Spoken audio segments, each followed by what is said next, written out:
Saya na naman si Chloe. Chloe, natatakot ka dyan? Ha? Laki, no? Dahil iniwan ka ni Shwairy ng matagal, kaya gift niya yan sa'yo.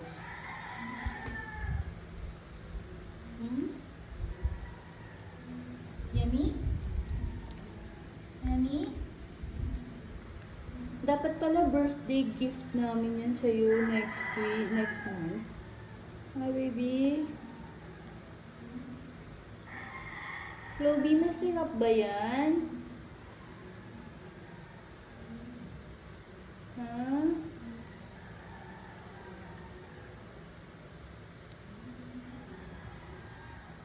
Sana all.